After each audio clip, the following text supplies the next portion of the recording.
to this prophetic insights. We ask for the outpouring of your Holy Spirit to lead us, guide us into all truth, encourage us in these times of crises. Bless us now, we pray, in the name of Jesus Christ. Amen. Greetings, salutations. Welcome to this prophetic insights, Monday, April 13th, 2020. One of the most talked about issues today is the global COVID-19 pandemic. It's driving fear in the hearts of individuals. Many people are pained to their hearts. It's causing pandemonium, panic all around the world. However, God's people must be at peace, finding peace in Jesus Christ. And friends, today we have a special guest. He's no stranger to Save to Serve and Prophesy Again. He has been with us in past sessions. This is the author, as you can see, of the book Vaccination, Dr. Timothy R. Perenich. Biblical Revelation, Ellen G. White, History and Science. However, today he'll be addressing this theme, 1918 versus 2020 pandemic. Safe to Serve and First Time viewers, help me welcome my good friend, Dr. Tim Perenich. Doc, welcome. Thank you for having me on again. I really appreciate it. So your thoughts? I think that as the Bible says, or as it teaches, the key to the past, or looking at the past, is the key to the present, and the key to the present is the key to the future. And as we've been told before, the only thing we have to fear is that God's people forget how he led them in the past. So with that in mind, we want to look at the 1918 pandemic and compare it with other pandemics, but most importantly with the one that we're facing now. And this way we can have a little perspective. So I think that's what is going to be good to do.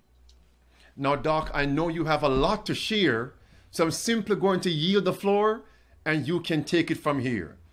All right. Thank you so much. Let's go ahead and look at the first slide.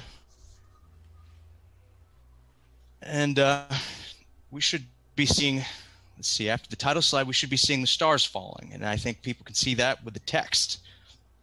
And it says this. It says, "There will be signs in the sun, the moon, and the stars, and on earth distress of nations with perplexity, and the sea, and the waves roaring, men's hearts failing them from fear, and expectation of those things which are coming on the earth, for the powers of heaven will be shaken."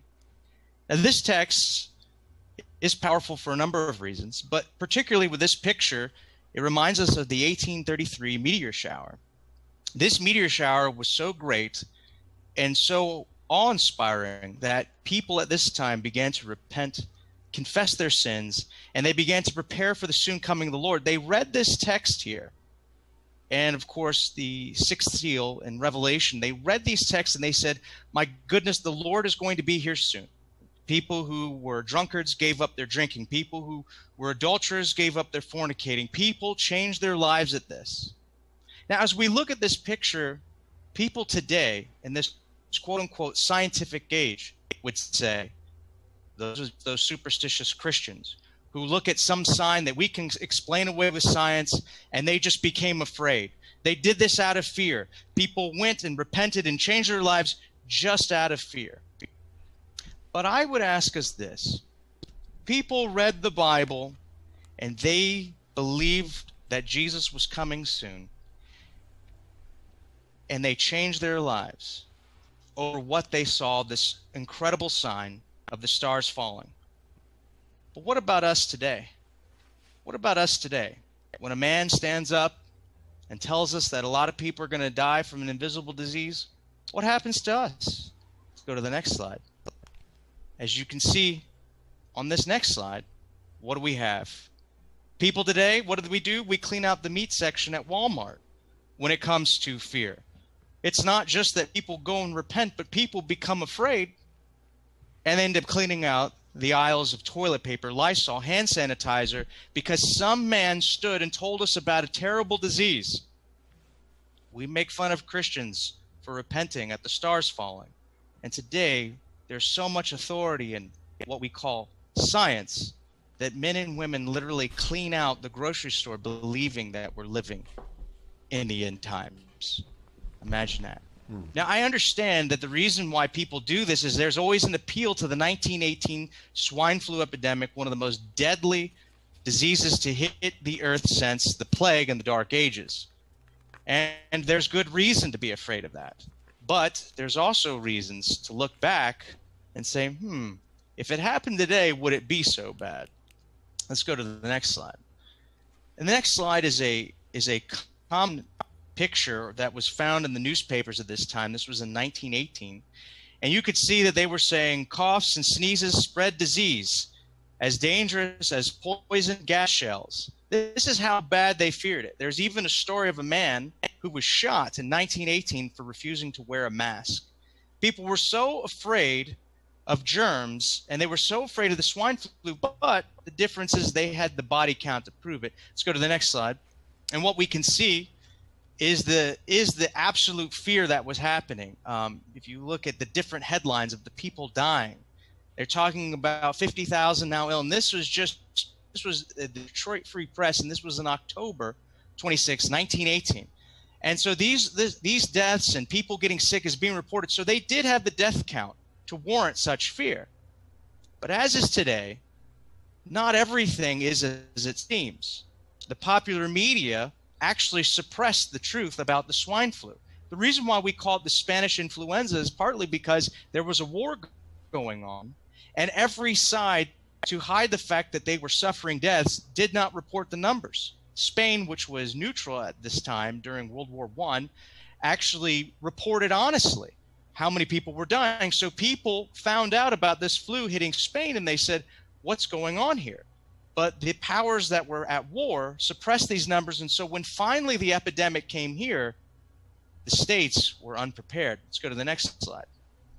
You can see here, this is from the New York Medical Journal, and this was published in July 13, 1918. And I want you to see what they're saying, okay? At the red arrow, it says the death rate, they're talking about the swine flu, it says the death rate from it is quite low. No statements are available to this as the after effects of the duration of convalescence, but the implication is that recovery is both prompt and complete.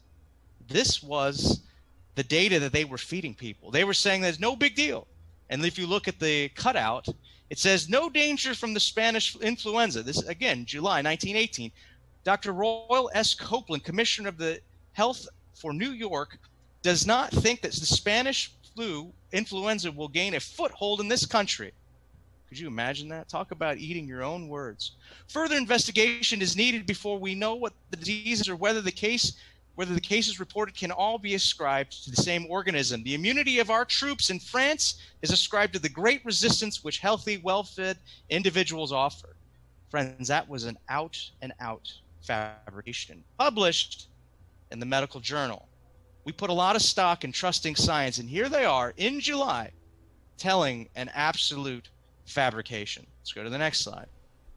We're not going to read all of these, but I just put a red arrow, and they're basically saying, where the red arrow is that a doctor from Spain is saying that this influenza is no different than any other flu, which they called grip or grippe.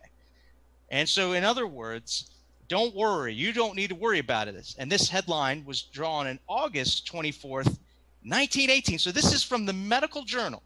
And they were saying, don't worry about it. No big deal. Very quickly, let's go to the next slide. In September 28th, 1918, now the government, just 1 month later after they said, don't worry about it, no big deal, where you see the red line, the government authorities are much concerned over the outbreak of influenza at various camps and stations of the Army and Navy. Yes, they were definitely afraid. People now started dying, and they could not ignore it. As we look to the next one, same issue of the New York Medical Journal, September 28th, 1918. And I'm not even going to read all the numbers, but you can see they start reporting all the deaths at the camps.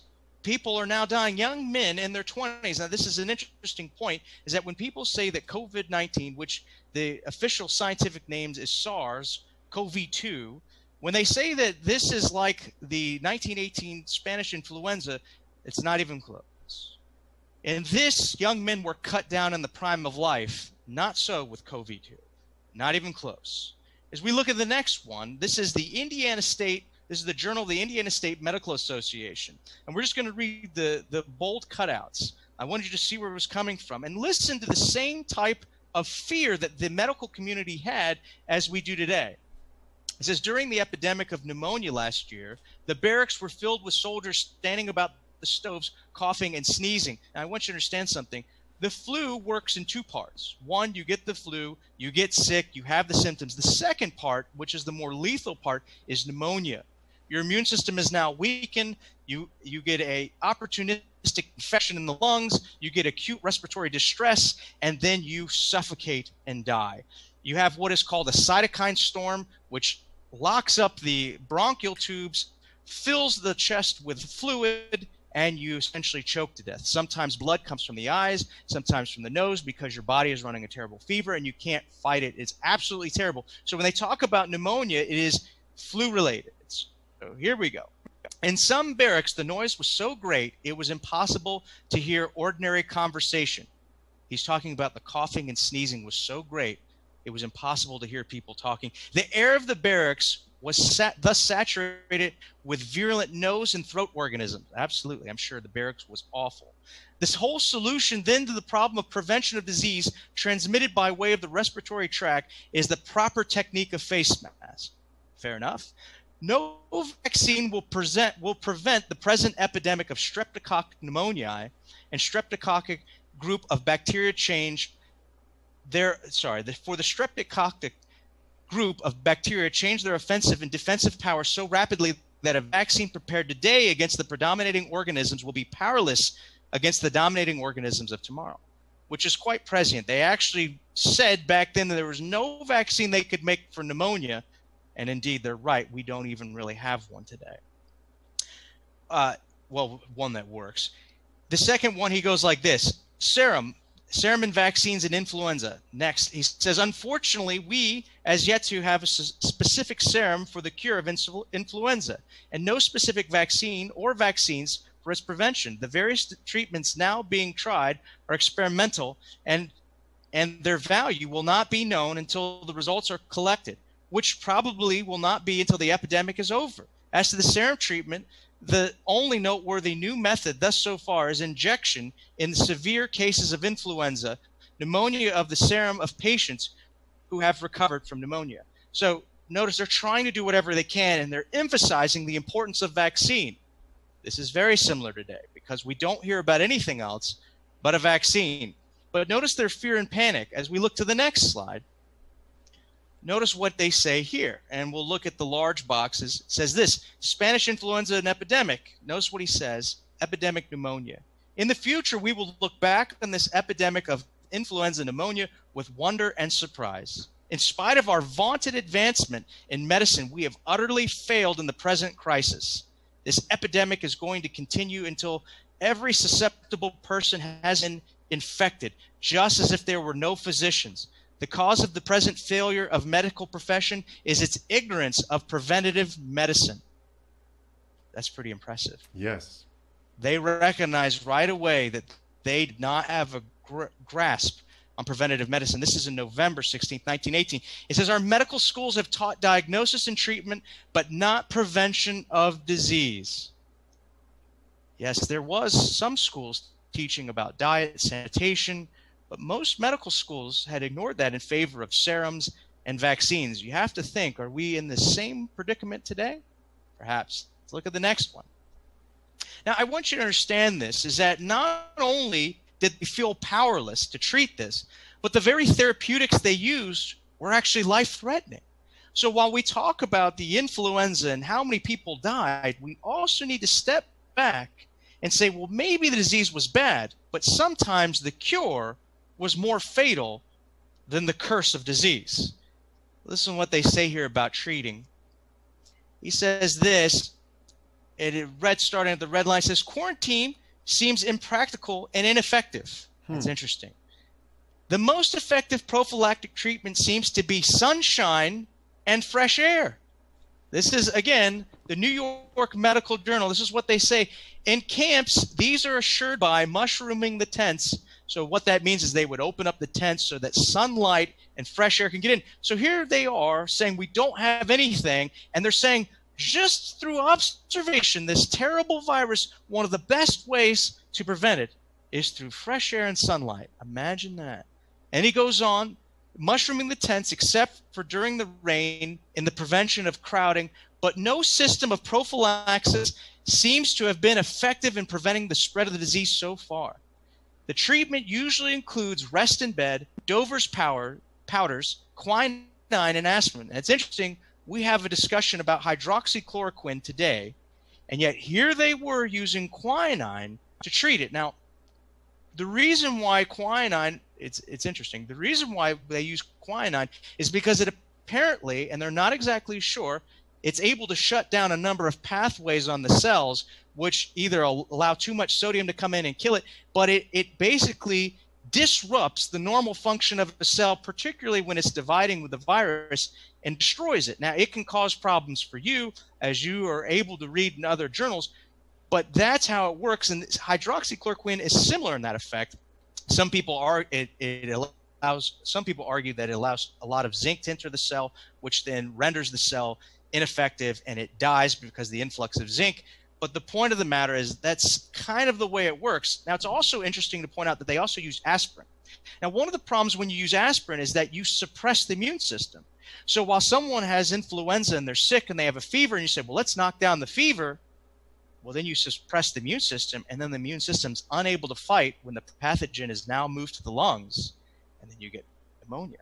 Dover's powder. Most people aren't going to know what it is. I assure you, I didn't know what it was until I researched it.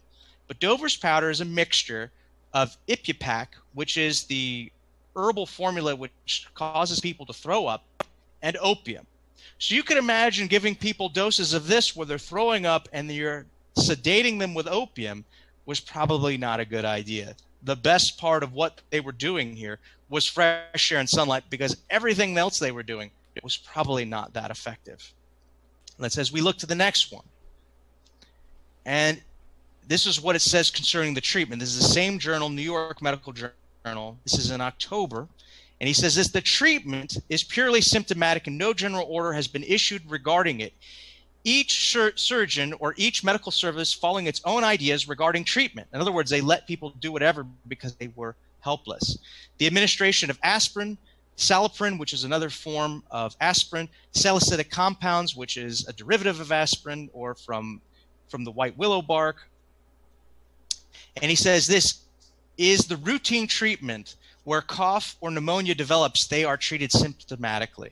And then notice here at the red line, he says this. He talks about the disease when it gets into the sinuses. He says a study of a number of fatal cases of influenza, as well as our several cases dying of other conditions, show that the sinuses were infected in almost every case harboring the influenza organisms. Now, I want you to know something. They had no test to find influenza at this time. They actually thought it was a bacterial infection because of the way it infected the lungs. So when they say that they had the organism, they actually didn't at this time. We'll find out later, which is interesting because we talk about the needs for a vaccine and all this other importance. But look, this was the science of the time, and they were without an answer. But anyways, I continue. He says that such infections were also demonstrated in living patients, we're also demonstrating living patients by the application of cocaine and epinephrine to the interior nose, which led to the drainage of pus from one or more of the sinuses. Cocaine and epinephrine. Epinephrine is what we give now to stop people from going in anaphylactic shock with an allergic reaction. Could you imagine? Just that alone would kill most people. I think people were tougher back then. As we look at the next one, here's more of the treatment of the time. If we look at the first box, it says, well, actually, let's start with the local treatment. So this would be the higher box on the other side, the local treatment. Now, this isn't so bad locally. Iodine, oil of cinnamon, thymol, oil of eucalyptus, camphor, menthol, petroleum liquid. That doesn't seem too bad putting on the nose. Probably can be a little abrasive if you use that, particularly the oil of cinnamon. That would probably burn, as anyone could ever imagine, but it's not going to kill you, all right?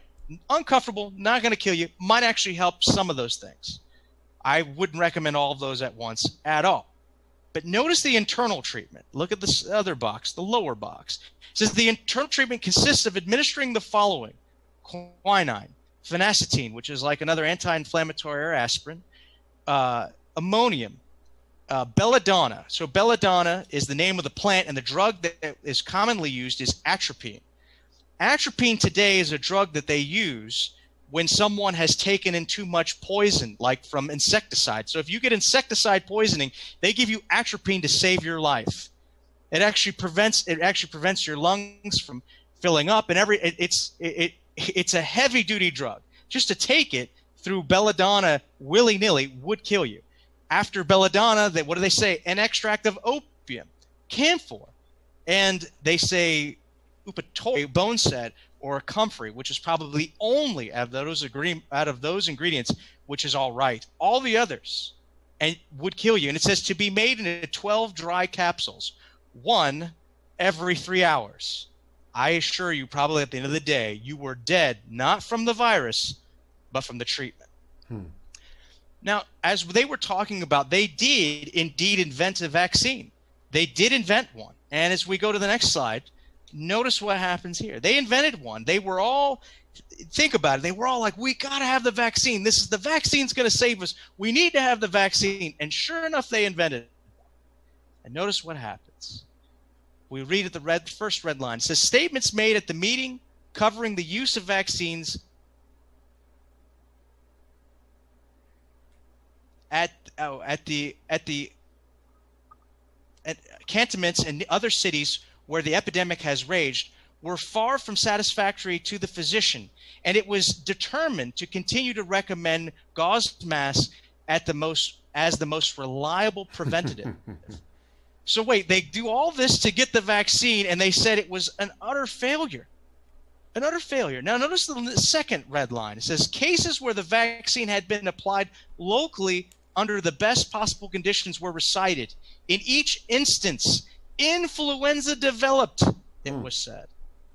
And this was reported in October 24th, 1918. So they developed the vaccine and it failed, and it also caused influenza.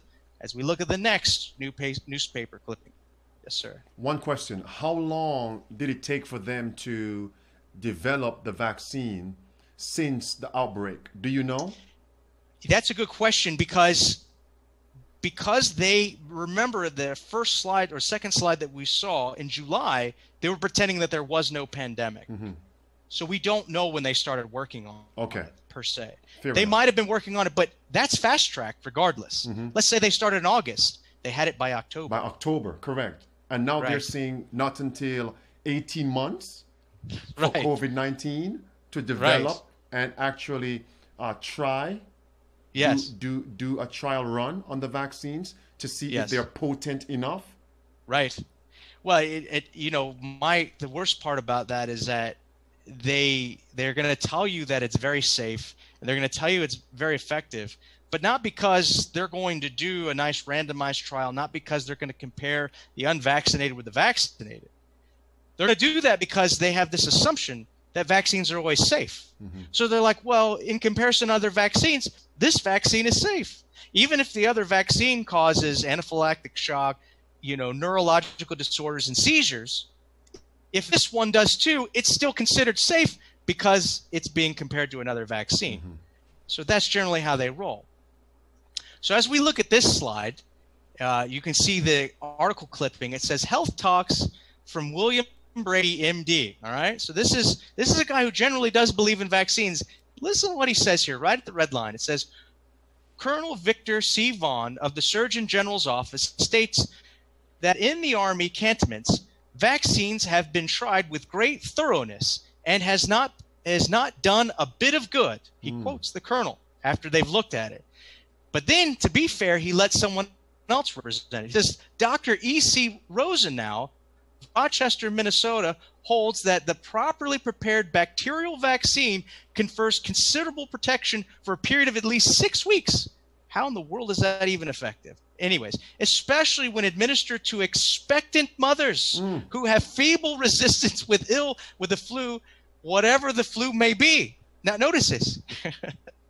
This expert said that that the bacterial, which it's not a bacteria, the bacterial vaccine was effective when given to expectant. How did he know? He didn't know. And notice what this doctor says at the end. Here's his conclusion. There is reason to suspect that the germs mentioned are only accessories to the real offender, which perhaps is some ultra-microscopic virus. How prescient. And he wrote this in January 14th, 1919. So this is after all the vaccines come out. He writes this then, saying that we failed because there was probably something else.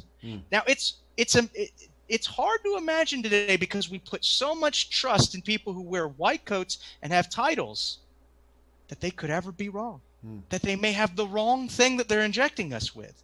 And yet history tells us not to put too much trust in men, because men will fail. As we go to the next series, this comes from the journal Social Progress, and this is November 1919, all right? Here's the article. We go in the next one. This is written by a medical doctor. And everyone was worried about the flu coming back very strongly in 1919, and it did, but not as bad as it did in 1918. And notice what you see in the enlarged box. This is from her article. It says this: here are the drugs used to treat influenza: aspirin, again, quinine, Dover's powder, which is Ibupac, and opium, strychnine. Now, some of you should recognize strychnine. Strychnine is used today as rat poison.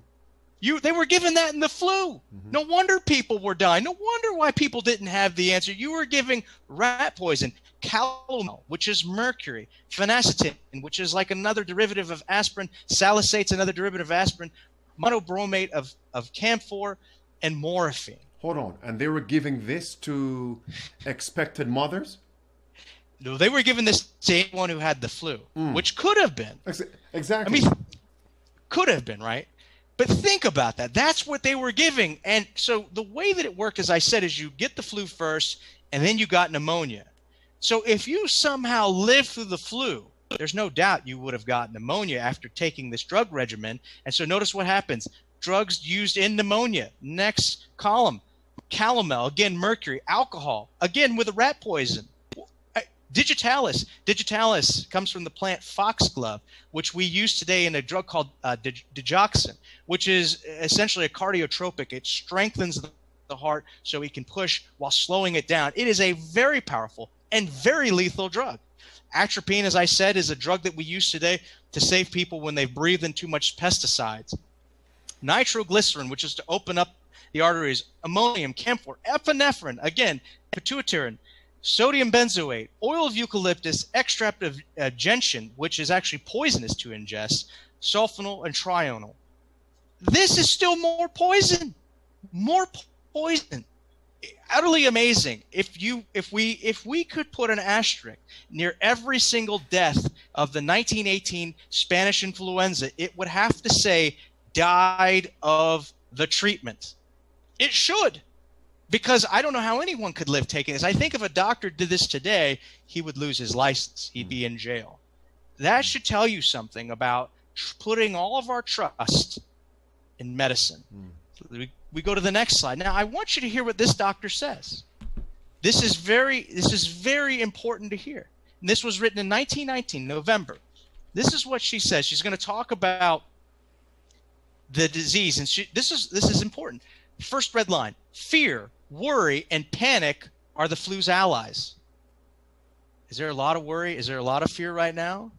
These pests have little respect for age, station, or sex, but they do respect the community of individuals who refuse to weaken the immune system or lower the vitality by wrong methods of living. This person does not believe in the three angels message, doesn't care. This person is just observing, this physician is observing how people survive the flu. Talking about boosting your immune system, One of the 8 prongs of the health message is what? Trust in God. And she doesn't even, I don't even know if she believes in God. I have no idea, but she talks about fear and worry. And she goes on, wrong methods of living, for thereby propaganda of the 3 allies is prevented from obtaining the foothold. Be an optimist. Be an alert optimist. However, play safe. Don't neglect the small beginnings. Remember the parable of the tiny acorn. It is from the neglected, cold, and overtaxed system that influenza and many other diseases have their beginning. Wow. While there's no occasion to become panicky over a cold, chill, or pain, no matter where it's located, nature's method of notifying you that there's something wrong, that you are below par. Do not neglect this warning. Taking care of your immune system. That's what she says. Very powerful. Very powerful. Let's go to the next one. Notice what she says here now about drugs. To repeat, and I think this was quite forward-thinking advice. To repeat, then, don't take drugs for a cold. Give nature's opportunity to recover her normal tone. Manipulation, hydrotherapy, and rest will aid her. In times of epidemic, or at times when you experience a sudden rise of body temperature, in addition to missing a meal, go to bed and call your doctor.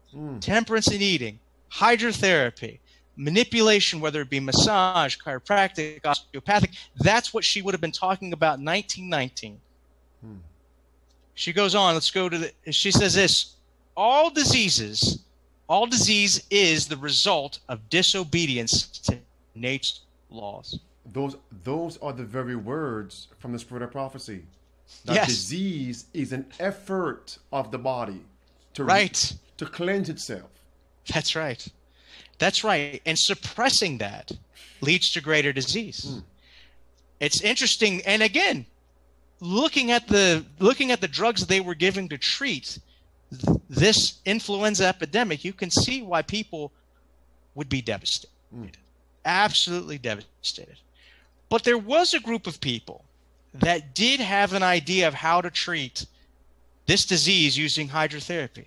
And we're going to read about it. However, the reason why there's a clarion call is because some people had forgotten what they had been taught, as we look at the next slide. This was an article published in Review and Herald. This is February 20th, 1919, okay? And this from a physician writing to the Review and Herald. This is a physician writing to the Review and Herald. And he's talking about, yes, sir. So for context, we're in the same time period. Yes, same time period. 1919. Okay. 1919. Okay. Yes. So what's fascinating about this is this physician is writing in 1919, but they're going to talk about their experience probably in the previous, since it's only February. Exactly. So whatever methods they're talking about, they have already met with success. And so they're giving a clarion call to a group of people who should know something about hydrotherapy. Notice what he says here at the red arrow. This influenza epidemic has given us as a people of one of the greatest opportunities to gain confidence to the people that we have ever had. And yet, we've not improved it as we should. Here in the Southwest, where fads and quackery are so rife, many of our own people have failed to arise to the occasion as they should, and have leaned on the broken reeds of osteopathy medicines, which is in no way tend to give credit to God or to his rational methods. Here in this place where I am present, the success of hydrotherapy in influenza and pneumonia is the talk of the town. The family Baptist minister uses it. The wife of the Presbyterian minister uses it, who was nursed by my wife, is now going about with a set of fomentation cloths treating influenza patients. 2 women from the Brethren Church have done the most valiant service with credit given to hydrotherapy. It is distinctively recognized as an agent used by the Seventh-day Adventist physicians. Some even call for me because I am a Seventh-day Adventist, not knowing me in any other way. He's a physician, by the way. The day will come soon enough when our rational methods will be powerless before the scourges of the last days. He's talking about the 7 last plagues. But until then, we should study to become more proficient in these methods and work as we have never worked before. Classes in simple hydrotherapy should be held with every church company. Both men and women should be taught the use of these simple remedies as they can be used in all homes. This should be done before the epidemic, whatever sort, comes, so that we shall not be unprepared as we were in this one. Cannot our ministers and the medical secretaries so plan this instruction can be given at once? And I'll continue reading, but we'll stop here and just let this sink in for a moment. You know why he says that they were unprepared? Because there was a movement in our medical schools at this time, while we still taught hydrotherapy, to move closer and closer to drug medication. And so here's an old-time Seventh-day Adventist doctor talking about using hydrotherapy because it gives glory to God. It honors the creator who designed this magnificent body, boosting its immune system to fight this terrible disease. And he talks about how everyone knows about it. Winning souls to Jesus, pointing to him, and the simple use of water to treat one of the most deadly viruses known in the world. Let that sink in. And he's making this call to the review to stimulate action so that we won't let this therapeutic go to the wayside. We'll skip down. You know, brother, I wish and I hope everyone who professes to be SDA would take heed to these words. Right. The world knew about us in the 1918, 1919 time period because of our health work. Right. What about today? Not because we handed out aspirin, quinine, Dover's powder, all those poisons. No, it's because our doctors would use water. Again, we're over here freaking out over a virus which doesn't even have close to the numbers that this had and will not have it. And they were using it to treat with water. As we look at the next one, look at the red lines here. You know, brother, the last time I checked, many things were sold out on the shelves called essential items. What about fomentation cloths? Those are still available. I yield. You may continue. Yes. Doc, you may continue. That's a good point. There's much more to be said about that. But the first red line, this is a little off subject, but I began with, but nevertheless, it is certainly a part of the preparation we should make. We need to press together, to work together, and harmonize our efforts. Let us lay aside our differences and divisions, improving to the utmost the very little time of unhindered labor which is now left us. That's his call. That's his call. Now, the editor, and the editor could be F.M. Wilcox, it could be W.A. Spicer. I'm not sure who's writing this last part. But the editor was so moved, here's his comment, okay? The editor was so moved because surely the time which we live in, the conditions in the great world constitute a clarion call to the Church of Christ to enlarged and more earnest effort, service. Every home today, this is the editor, should be a sanitarium. Every Seventh-day Adventist a worker in some capacity for the Master. God has given to every man his work. He has entrusted a talent to every believer. Let us be careful that we do not seek to excuse ourselves with argument that our ability is so small there is nothing we can do, and in this way fall under the condemnation of the man with the one talent. Think about that. They were so moved by this physician's efforts in using hydrotherapy, teaching his wife how to nurse people, showing other Presbyterian and Baptist ministers how to use a fomentation cloth, that they could see it. But like I said, part of the reason why they're making this clarion call is because gradually hydrotherapy was being left aside. as we go to the next slide, I just want you to see that even in January 1919, this was, and I'm not going to read the whole report. There were people dying in South Africa, and I'm just reading a little bit from this. I just want you to understand that this was still a threat even in 1919. So the call, if it had been heeded, it could have saved many more lives. And this is what one of our missionaries said in South Africa. In 2 weeks, 6,000 people had died in Cape Town. Was like a city of the dead. That's what they said. So there was still people dying, and here we are with hydrotherapy at our hands. And still not enough. Not enough being done. Here's another clarion call. Now, keep in mind, to be fair, one of the things that Seventh-day Adventists had done is they had tried to mobilize their nurses and young men to avoid going into combat, to teach them certain things in medicine so they could be medics and things like that. So a good chunk of our young people were somehow aiding in the war in 1918 and caught up in that. So many of them were not available, but even those who were, not all of them understood hydrotherapy. So if we look at this article from the review, yes, sir. So these numbers are showing us within 2 weeks, 6,000 people died. Have we reached that number in America alone? 6,000 deaths? Yeah, I don't think so. I think, well, no. Keep in mind, even if we say that we do, right? Even if they said we do, right? Think about the population size. Correct. Right. So, and I don't think we have. I think, what is it, in New York today, we're at... It's about 2,000. Yes. And some of the numbers, I believe is fabricated. I think you're onto something there. I really do. As we'll see later on. And so listen to the call here being said in the Review and Herald. This is the next one.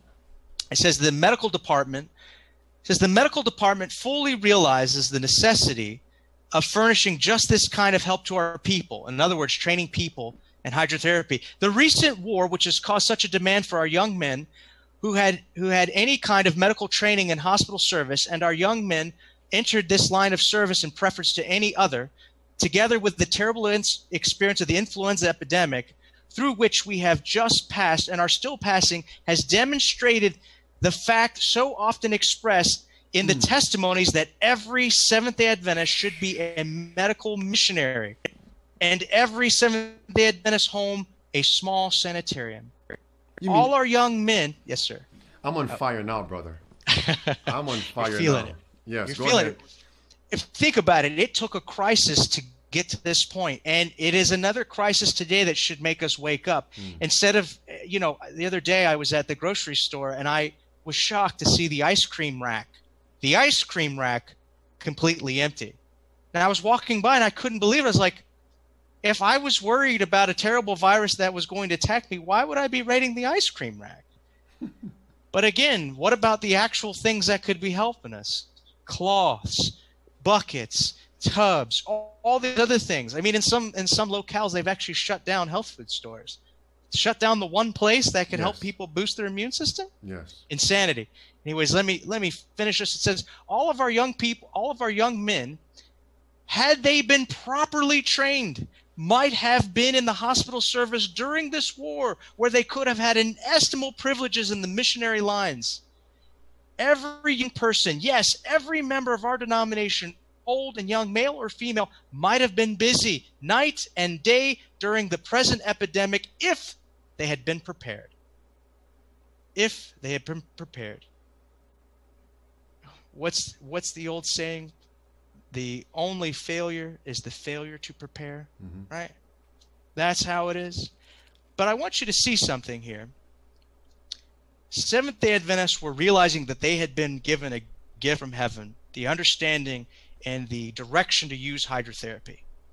Other people were not as fortunate, but God still illuminated them. Look at this next study here. And this is actually a study published in 2000. And this researcher here writes this about the open air treatment of influenza. This is going to be very interesting. What he's going to basically take a historical look on using sunlight and fresh air to treat disease. This is not someone who is a believer. He's just writing about this in 2009 after the whole H1N1 scare. And he's like, hey, by the way, this guy also wrote an article, and it was published more recently about COVID-19, sharing the findings from this study. Some people have told me that it was actually suppressed on social media because it said that you could defeat COVID-19 with fresh air and sunlight. Craziness. But nonetheless, he documents how fresh air and sunlight was defeating Spanish influenza and saved lives. So here we go. Look at the next slide. I just want you to understand there was a camp called Camp Brooks. It was in Boston, Massachusetts, and it was run by Major Thomas F. Harrington, and also the Surgeon General of that region. Okay, and they realized their therapeutics weren't working, and so they said, "What can we do?" And they had heard that fresh air and sunlight, which had been used by not only Seventh-day Adventists, but also used by Florence Nightingale and some other physicians, had worked in disease. So they said, hey, our therapeutics aren't working. No vaccine's working. Let's use this. And so we look at the first box here. It says the treatment at Camp Brooks Hospital took place outdoors with a maximum of sunshine and fresh air day and night. The medical officer in charge, Major Thomas F. Harrington, had studied history of his patients and found the worst cases of pneumonia came from the parts of ships that were badly ventilated. So there's a story. So you can see the picture. That is actually a legitimate picture of the camp. See the nurse standing out there and the physician standing there, and everyone's out in the sunlight.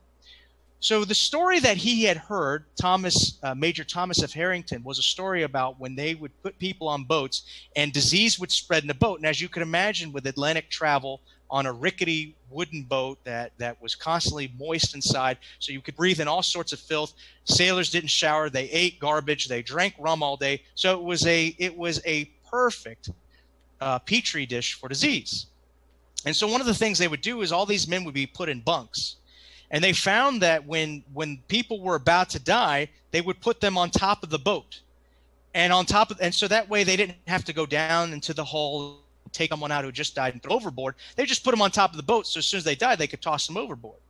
What they found is that even when they put some of the worst cases on top of the boat, where they got plenty of sunshine, and sometimes when they would get hot, they would douse them with water, they found that they actually recovered. And the people that they left in the bunks inside the ship, where they were getting no fresh air, no sunlight, and breathing in all the filth, would die.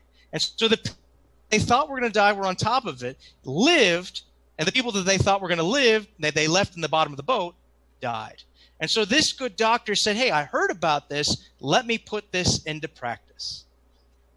Notice what it says. In good weather, patients were taken out of their tents and put in the open. They were kept warm in their beds at night with hot water bottles and extra blankets, and were fed every few hours throughout the course of the fever.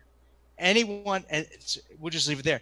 This is how they were treating it. This was back in 1918. He goes on in the next slide. He says this: the patients at Camp Brooks recovered in direct sunlight when available. This may have kept infection rates down, because laboratory experiments have shown that ultraviolet radiation inactivates influenza virus and other viral pathogens that sunlight kills bacteria. This is he has those footnotes here because scientific research shows this. He says, in addition to exposure to the sun's rays may have aided the patient's recovery, because sunlight is known to promote healing and other conditions such as septic wounds of war. One advantage placing patients outside in the sun is that they can synthesize vitamin D in their skin, which they cannot do indoors behind glass. Rickets, the classic childhood disease of vitamin D deficiency, has long been associated with respiratory infections, and has been hypothesized that low levels of vitamin D may increase susceptibility to influenza. He's hitting it on all cylinders here. We'll read the last part in red. This is what it says they did. Few medicines were used to relieve the patient's symptoms and aid their recovery, but though these were considered less important than regular meals, warmth, and plenty of fresh air and sunlight. Incredible. Absolutely incredible. I want you to look at this, and I'm not going to read the whole quote here, but I want you to understand something, that William A. Brooks, who was the general surgeon of the Massachusetts State Guard, told everyone about what he was doing. And he was telling everyone about his success. And you can read his success later, and you can pull up the article yourself. He told everyone about his success. And notice what he did in the top picture. That's what he did. Well, guess what happened? The good doctors at Walter Reed said, hey, we're smarter than you, Surgeon General Brooks. And they put the people outdoor, but never in direct sunlight. And so you know what they said? Your method is no good. That's actually a picture of Walter Reed, which is amazing. This is how they were healing people in 1918, just by simply observing and allowed to operate, just based on knowledge, wisdom, and what people have done in the past. Here's the conclusion of this author after talking about this whole history of fresh air and sunlight, treating the Spanish flu, influenza. Here's his conclusion on this slide. He says this: however, more might be gained by introducing high levels of natural ventilation, or indeed by encouraging the public to spend as much time outdoors as possible. Not today. Not today. No. It might also be prudent to stockpile tents and beds because hospitals in the United Kingdom, the United States, and elsewhere are not prepared for a severe pandemic. Temporary accommodations would be required to deal with the most seriously ill, just as it was in 1918. The Camp Brooks Open Air Hospital might serve as a useful model. We're told to completely cover up, wear a mask, cover your eyes, cover your head, not go outside, stay 6 feet away, don't go to the beach, don't do. And yet here they were treating this. Amazing. But here's the problem. We have this history of how people use water, fresh air, and sunlight. But what is it that you hear today? What is it you hear today? Let's look at the next slide. This is from a medical publication. And this is what it says. And I only need to read the first sentence. And it says this: there is a one-word exit strategy for the devastating COVID-19 pandemic, which is crippling economies around the world. Vaccines. This is all you hear. We can't do anything unless we have the vaccine. We look at the next slide. The NIH talking about how they're getting this clinical trial ready for the COVID-19. This is what they want us to be waiting for, that we're not going to be saved unless we have a vaccine, right? Here's an interesting thing. Sometimes you got to look past the headlines and dig a little bit deeper into the medical research. Now, I want you to know on this next slide, the WHO loves vaccines. The WHO is sometimes a very corrupt and dishonest organization. But even they, notice what they say here, and this is included in their R&D blueprint on how to find therapeutics. Listen to what they say. Non-antiviral products not on the list provided, such as statins, heparin, and high-dose vitamin C, were mentioned as products which more discussion could be considered. Of note, further analysis of the citrus allele study showed the efficacy of high-dose vitamin C in preventing mortality from acute lung injuries as compared to placebo. This should be considered for the nCoV. Now, I know that they're not on TV promoting vitamin C, but even they had to be honest that high-dose vitamin C can help with acute respiratory distress. That's what they said. Yes, sir. For the record, what country is that? That's the WHO. Geneva, Switzerland?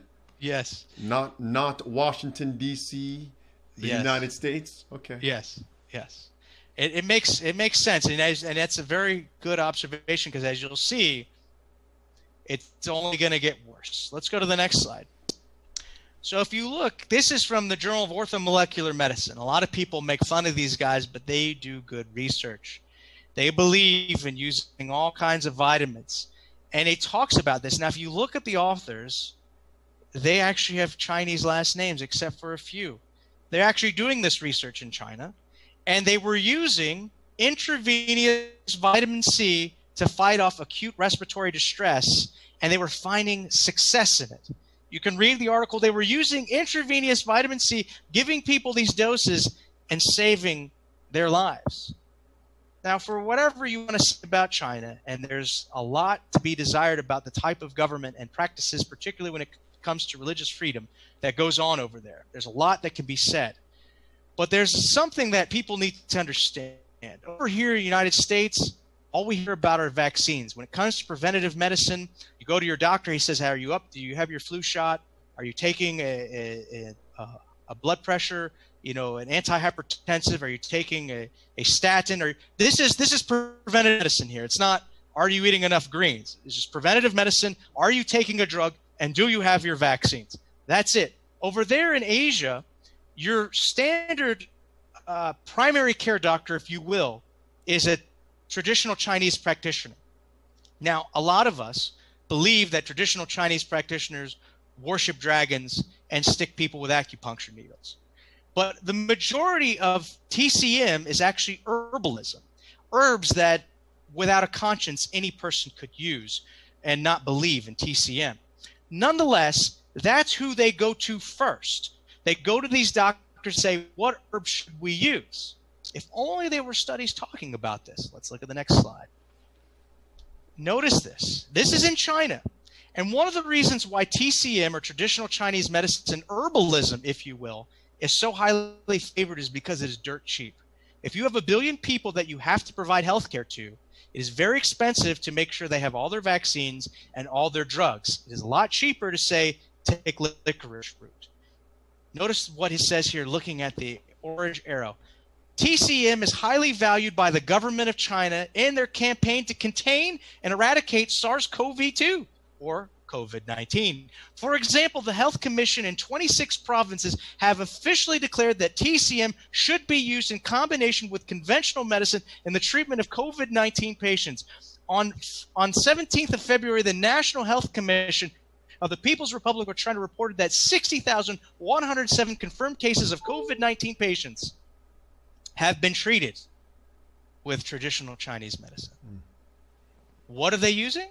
And the article goes on. Now, I don't expect people to read through all of these herbs, but I will highlight a few. They will use forsythia, they will use astragalus, they will use licorice, they will use Japanese honey, they will use skullcap, they will use wormwood, they will use all these different herbs, some which are quite safe and have been researched already to have strong antiviral effects. It's absolutely amazing. Here's the study right here.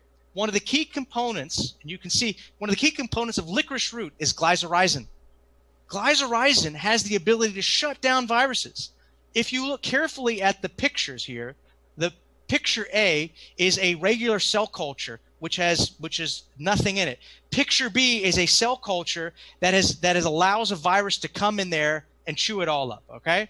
That is actually a SARS virus. Remember, SARS came out a long time ago. This is SARS-CoV-2. So the SARS virus, without anything, destroys, that's the picture B, destroys these cells, and you can see what it looks like. Picture D is 1,000 milligrams administered to these cells of glycyrrhizin licorice root. Notice it. Picture C is 4,000 milligrams put on the cells. Almost no difference between A and C.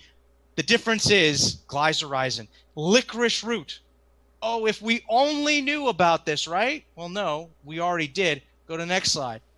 This is from the U.S. National Library of Medicine, okay? Glycyrrhizic acid, which comes from licorice, right? Licorice. Look at the first red line. Glycyrrhizic acid has been developed in Japan and China as a hepatoprotective drug in cases of chronic hepatitis.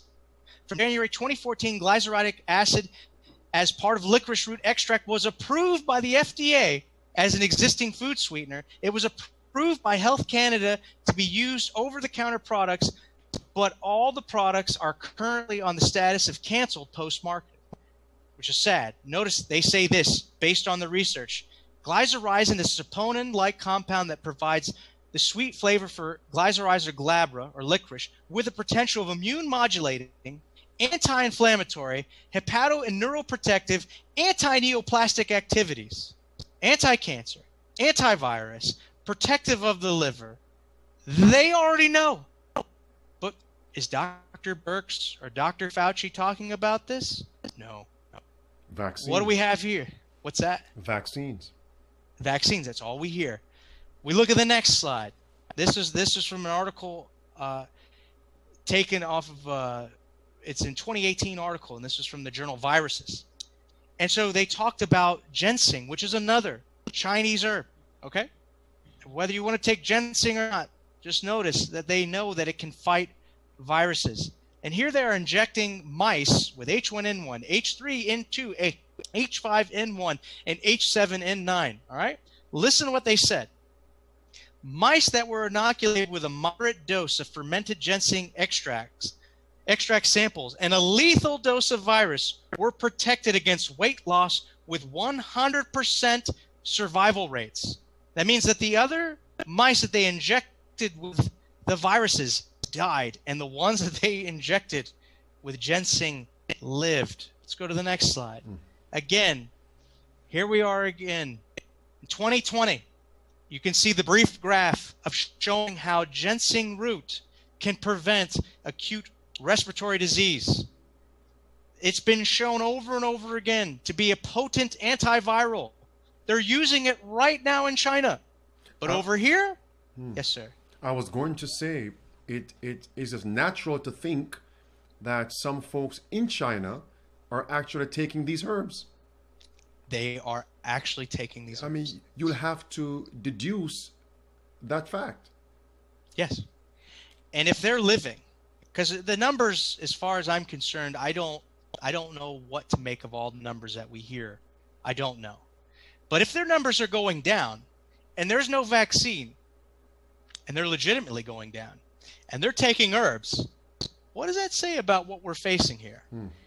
Because all we hear about is the vaccine, and as someone that is all familiar to us at this time, as we see on the next slide, and this is taken from his own interview. I'm not putting these words in his mouth, but notice what he is saying. The vaccine, not ginseng, not vitamin C, not sunlight, not fresh air. The vaccine is critical because until you have that, things aren't really going to be normal. They can open up to some degree, but the risk of rebound will be there until we have a very broad vaccination. And then he says, and so we will be far closer to normal once we get those case numbers down, but there will be some things where the benefit to the risk, like large public gatherings, may not resume until broad vaccination has taken place. Now, there's a lot to be said here, and I want to start with the first one. This man is not a doctor. He is not a doctor. He has not taken anatomy and physiology. He has no degree and no license to treat anyone, okay? If he got on TV and he said, you know what, I've been to China. That's where we make a lot of the products of the company I used to start, Microsoft, and I noticed that people were taking licorice root and they were getting better from this, he would never do another interview again. The media would kick him off. Nobody was. We'd say, that kook, Bill Gates, we can't listen to that guy. If he got on and said, you know, with all my research, I found this study that talked about using fresh air and sunlight, and so I'm going to build a hospital with massive windows that can open up and let sunlight in on patients. They would say, you crazy man. But notice the credulity, the belief that people give him when he talks about vaccines. It's amazing. As long as he pitches this line, we give him all the faith Bill Gates will save us. And what's fascinating about this guy is that when he says that we need vaccines in order to return to normal, there's something else. There's a little hook there. How do we know people got their vaccines? We got to track them. We got to trace them. As a matter of fact, in South Korea, Singapore, and China, they have these apps on the cell phone right now that tell you if you've been around someone who's been infected with COVID, and they're tracking everything. Don't think for one moment that that isn't being set up here. Don't think for one moment that they're not setting up this apparatus. It's not just a vaccine. It's tracking, tracing, and saying who you can hang out with, where you can be, which gatherings you can go to. This is tyrannical. But again, it's because all we ever hear about is a vaccine. Let's look at the next one. Now this gentleman, Dr. Michael J. Ryan. Yeah, you know this one. You know this one. And I had to actually go to the WHO, and I had to go get the transcripts for this actual discussion because I couldn't believe that he would say what he actually says. And I even put down so you could find it yourself and listen to it. And he's not saying this as a joke. He is deadly serious. At the moment, in most parts of the world, due to lockdown, most of the transmission that is actually happening in many countries now is happening at the household family level. And some census transmission has been taken off the streets and are pushed back into family units. Now we need to go look in families to find those people who may be sick and remove them and isolate them in a safe and dignified manner. You know, I think the communist Russians used to do that. They would find someone of faith in the household, and they would remove them to the gulag in a safe and dignified manner. And in Nazi Germany, they would take Jews and Jehovah's Witnesses and Seventh-day Adventists, and they would take them away and remove them to a camp in a safe and dignified manner. Mm-hmm. All because of what? Because we don't have widespread vaccination. And keep in mind, these guys know that they have to push this very hard because there's some problems with their narrative. There's some problems with their narrative. As we look to the next slide. This is the Johns Hopkins School of Medicine, funded by the Bloomberg School of Public Health. Now, in this statement here, they had to mention this. This is sort of like covering themselves. In October 2019, the Johns Hopkins Center of Health and Security hosted a pandemic tabletop exercise called Event 201. Now, the reason why they go on to apologize about this and say, hey, it's just a coincidence, is because everything they said in that meeting and that exercise they did, they're doing. In this event, and you can watch it on YouTube, the whole thing is on YouTube. You can watch it event by event. And it's actually quite shocking because they do like this fake newscast, which sometimes you can't even tell. And they talk about all the problems with how to make this track and control grid, how to get social media on board, how to control the narrative that vaccines are good. They talk about this, and they were doing it in October 2019, and they talk about COVID-19. They talk about a coronavirus as we look to the next slide. Notice the difference. They show that it comes from a pig. They give it an interesting nickname, not like COVID-19. They call it CAPS. And they say the symptoms are mild flu, severe pneumonia. And you can see the arrow pointing. This is all from Event 201. Now, you can watch the whole thing, and if you want to go for it, it's very frightening to see that everything they were saying, they're trying to do right now. But the part that got me the most was the last sort of unit that they were doing, and it's on the next slide. And it says, misinformation undercutting efforts to control the pandemic. Now, what does that mean? I can tell you what that means. Misinformation is saying licorice, ginseng, water, sunlight, fresh air might work in treating this. Misinformation to them is not staying on message that the only treatment is a vaccine. And so during this breakout session, they talk about how they need to work with government and social media to what they call flood the zone with safe and authoritative messages, where all you're going to hear is how we need a vaccine, we need a vaccine, we need a vaccine. The other thing they want you to hear is they want you to constantly hear about the numbers. And they don't want the numbers to be put in context. I was looking at it today. A bad case of the flu in the United States per year, a bad case, kills over 60,000 people. If we finish this COVID season, because they're going to tell us it's going to come back, and we only have 20 to 30,000, as bad as that is for people to die, that's still not even our worst normal flu season. But they don't want these numbers. Yes, sir. Is that number global? A global number? That's United States. That's national. 60,000. If they don't come to that number, there's a problem. And let's look at the next slide. They already have the solution. I wanted everyone to see this. This is taken from the National Vital Statistics System. This is directly from the CDC's website. They put this on here. These are their new guidelines on how to count deaths. Most people think that when someone dies of a virus or disease, an autopsy is done, a culture is done. It's not done. A lot of times, if the person dies in a hospital, they might have had a diagnosis and they'll go with that. But there's some people who die in a home. And if they're over 80 or whatever they die, it's whatever the person puts on the report. Well, now look at this. Look at what they say. They say this is if someone asks a question, should COVID-19 be reported on the death certificate only with a confirmed test? Notice what they say. COVID-19 should be reported on the death certificate for all decedents where the disease caused or is assumed to have caused or contributed to death. Assumed to have caused or contributed? Someone gets shot walking home and they had a bad cough. That's a COVID-19 death. Their lungs wouldn't have filled up with that much fluid had they not had COVID-19. Think about it. It says certifiers should include as much detail as possible based on their knowledge of the case medical records laboratory. But this is the point. They want more deaths because why? We need more COVID-19 deaths because we need a vaccine. But they have a problem. There are some physicians and people speaking out. Let's go to the next slide. This is a professor from epidemiology and population health from the University of Stanford, okay? And notice what he says. We look at the next slide. Notice what he says.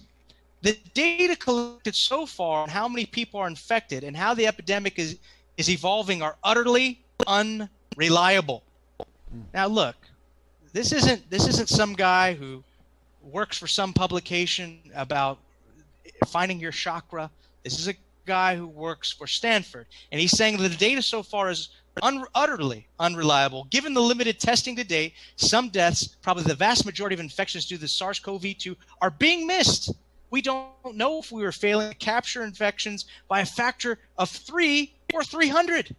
3 months after the outbreak emerged, most countries, including the U.S., lack the ability to test large numbers of people, and no countries have reliable data on the prevalence of the virus in a representative or random sample of the general population. He goes on, in an autopsy series that tested for respiratory viruses in specimens of 57 elderly persons who died from 2016 to 27 influenza season, influenza viruses were detected in 18%, while any kind of respiratory virus was found in 47%. In some people who die from viral respiratory pathogens, more than one virus is found on an autopsy, and bacteria are most often superimposed. A positive test for coronavirus does not mean necessarily this virus is always primarily responsible for the patient's demise. Amazing. Amazing. And even the one who is steering the fear had to admit, Dr. Fauci, in the next slide, this is what he had to say. This paper was published this year in the New England Journal of Medicine. This is what he says. He says, right at the orange line, this suggests that the overall clinical consequence of COVID-19 may ultimately be more akin to those of a severe seasonal influenza, which has a case fatality rate of approximately 0.1%, or a pandemic influenza similar to the 1957's 1968, rather than a disease similar to SARS or MERS, which have had a case fatality rate of 9, 10%, or 30%, 36% respectively. Even Dr. Fauci had to admit when his foot was being held to the fire that this is important. And here's the thing, as you said earlier, the numbers are very strange and not very reliable. In the Imperial College of Medicine in the UK said that over 500,000 people would die of the virus. As recently as March 26, they revised those numbers and said, well, we might get to 100,000. That's a magnitude of 5. That doesn't tell me precision. That tells me imprecision. Now, I know what they're going to say. They're say, well, it's because everyone's doing what we're telling them to do. You don't get 2 bites of the apple like that. It doesn't work like that because all those measures weren't even put in place. But again, they have another problem. And here are the other problem. 2 nations mainly. Let's look at the first one, Mexico. Mexico isn't doing anything right now. They're like, hey, coronavirus, we don't care. We're not shutting things down. We're letting people meet in public. And if Mexico doesn't have widespread death and people rolling in the streets, we'll know that there was a problem. Let's go to the next one. Sweden. Sweden isn't doing anything either. They're telling people that, hey, if you're elderly or you feel sick, stay home. By the way, most people don't realize this. Quarantine was never done to the sick. If I read my Bible correctly, someone doesn't come into the camp with leprosy and they shut the whole camp down. Was originally the guy with leprosy had to go somewhere else. In the 14th century, when they did quarantine, when a boat came to port, they would hold the boat at port for 40 days, which is where we get the word quarantine from the Latin word 40. They would hold it at port 40 days, not letting the people in the city. They didn't shut the city down and let the people off the boat and say, we all got to stay indoors until this passes. No, they put the sick people away or the people at risk away. That's how they did it.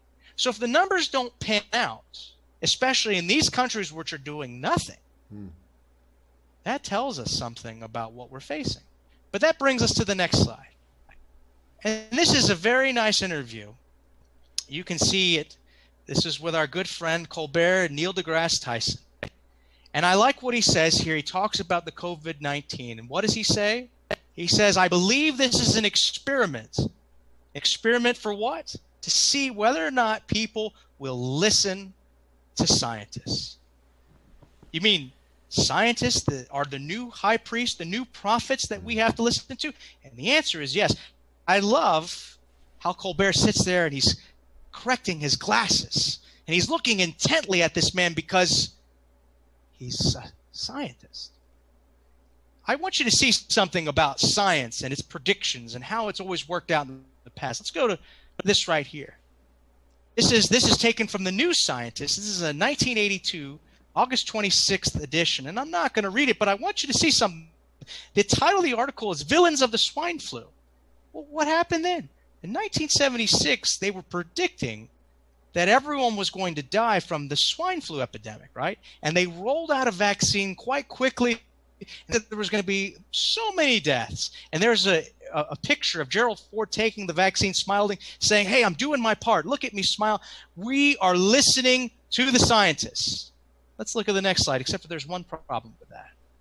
This was published in the Yale Journal of Biology and Medicine. This was published in 1977.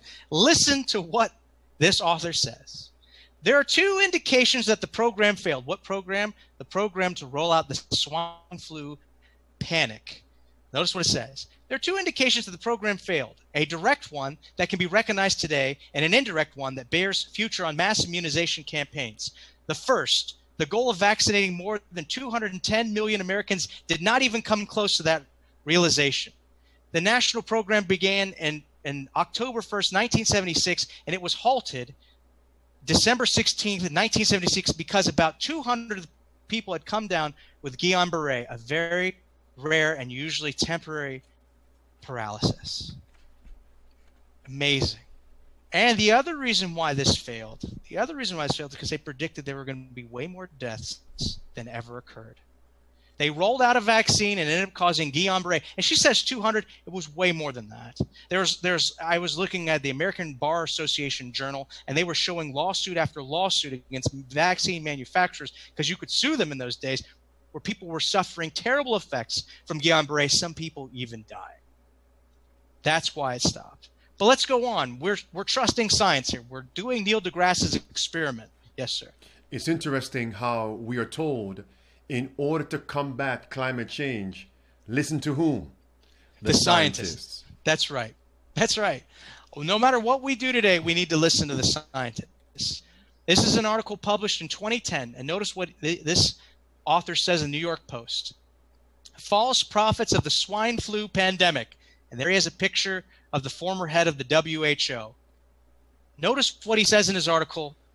Next slide. He says this: the President's Council of Advisors on Science and Technology warned a, quote, plausible scenario, end quote, of 30,000 to 90,000 deaths in the 30,000, 90,000 deaths. In the Washington Post, respected flu book author John Barry estimated 89,000 to 207,000 deaths, and the Obama administration twice declared a swine flu national emergency. Friends, that never happened. Notice what he says. Yet merely 12,500 Americans died of this flu season. Reports of the Center for Disease Control and Prevention, a third the average number. He goes on. Public health officials are also trying to take credit and thus dodge the blame for fostering pointless panic, but their claims do not hold up. Virtually no swine flu vaccine was available until after the epidemic peaked in October. So few doses were actually administered that 71 million are landfill bound.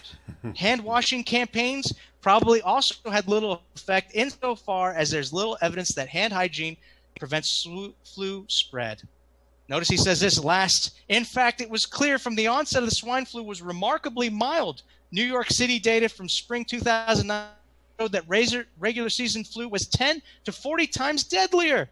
By early July, data from the entire United States, Canada, and European Union all showed swine flu to be just a piglet.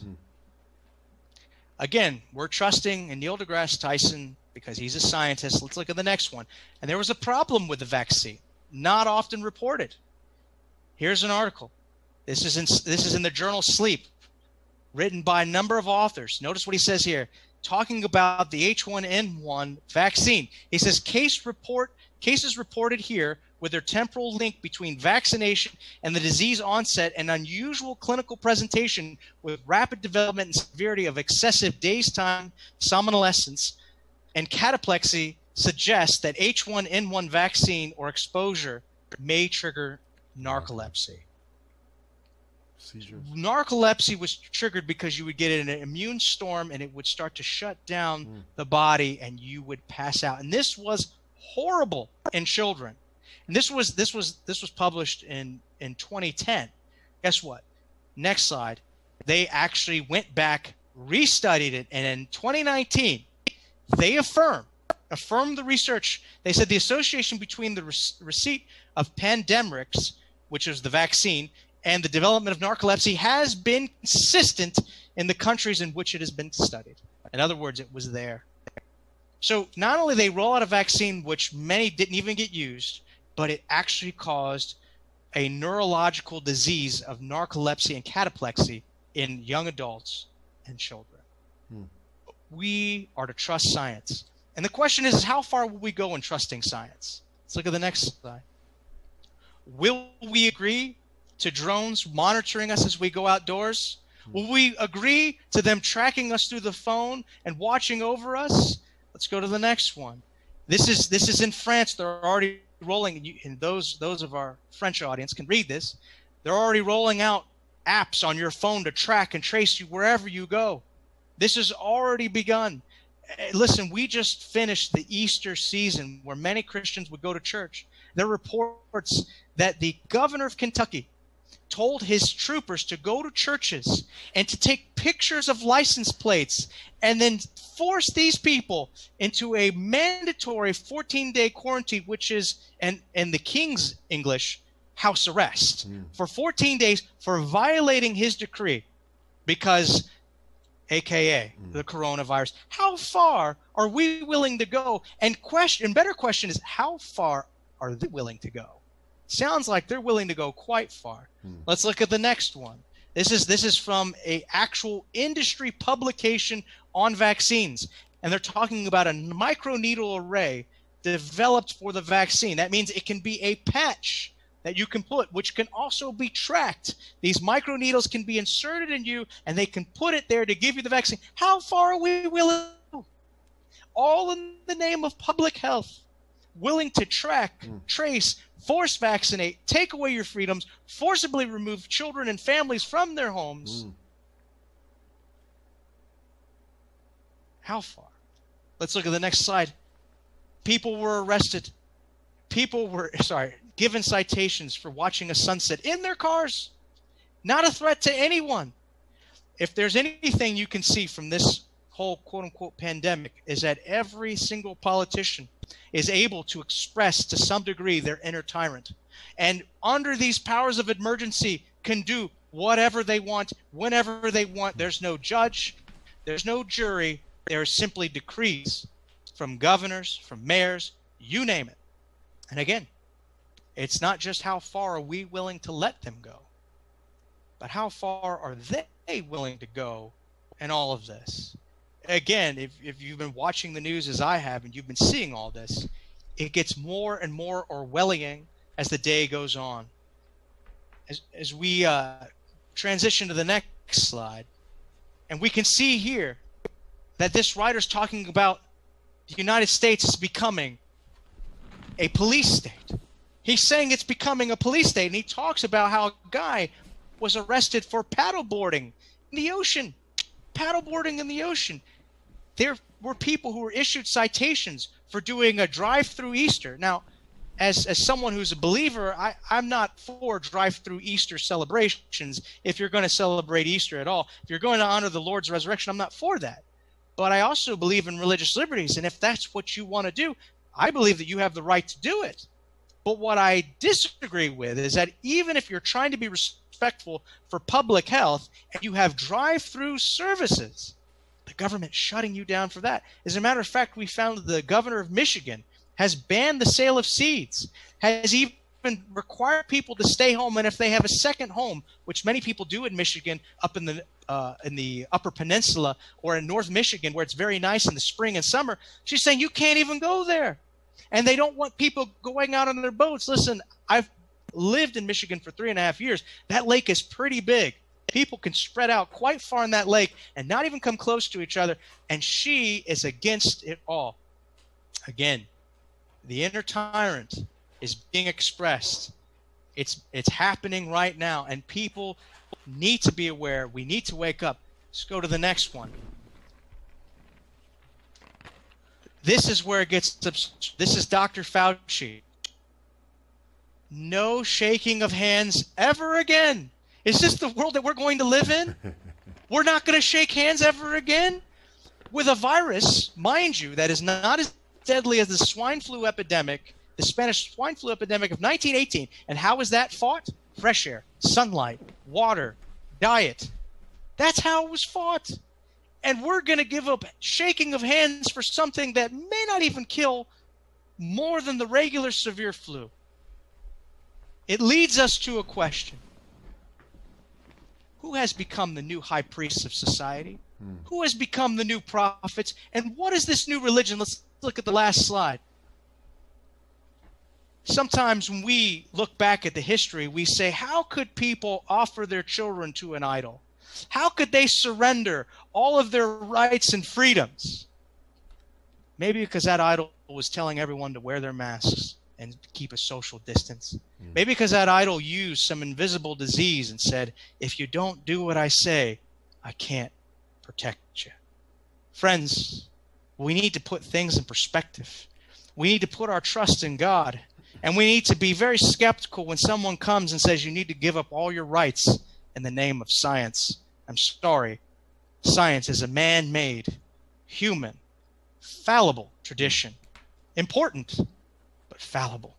And we need to keep that in perspective, particularly as they're taking away each and every one of our liberties step by step.